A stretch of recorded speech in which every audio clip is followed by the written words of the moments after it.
2024వ సంవత్సరంలో మొదటి నెలలో ఈ 15 రోజులు అమావాస్య అష్టమి సందర్భంగా ఎలాంటి విధి విధానాలు పాటించాలో ఈ వీడియోలో సవివరంగా సంపూర్ణంగా తెలుసుకుందాం.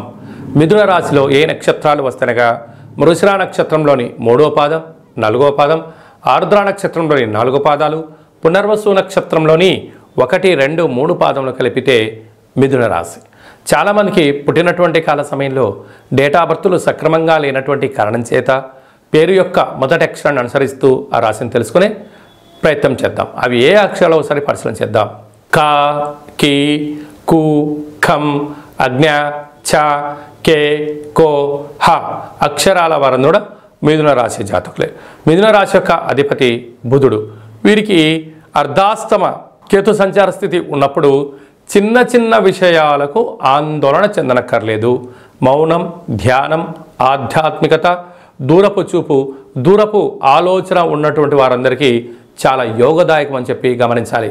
కనుక చిన్న చిన్న వాటికి దయచేసి ఆందోళన చెందకుండా నిత్యము వాటిని పర్యవేక్షణ చేసినట్లయితే ఐశ్వర్యానికి, ఆనందానికి స్వాగతం అని చెప్పి గమనించాలి. 6వ స్థానంలో బుధ శుక్ర సంచార స్థితి.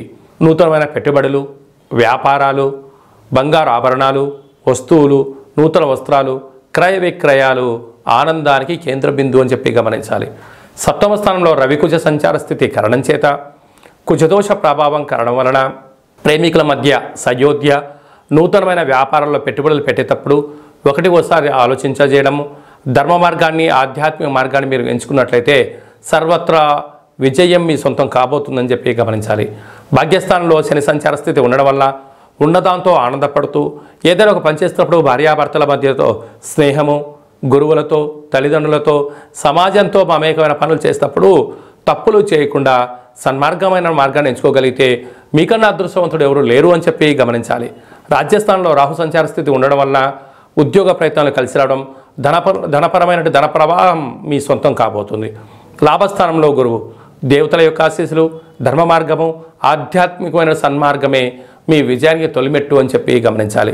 కనుక ఈ అష్టమి రోజున, అమావాస్య రోజున ఈ మిథున రాశి వారు ఎలాంటి విధి విధానాలు పాటించాలి అన్నట్లయితే కళౌ వెంకటనాయక అన్నట్టుగా వెంకటేశ్వర స్వామి వారికి తులసి మాలను సమర్పించినట్లయితే, కాళభైరవ స్వామి వారికి మధ్యాహ్నం మీరు ఆహారంగా ఏర్పాటు చేసినట్లయితే అద్భుతమైన ఆనందం మీ సొంతం కాబోతుంది.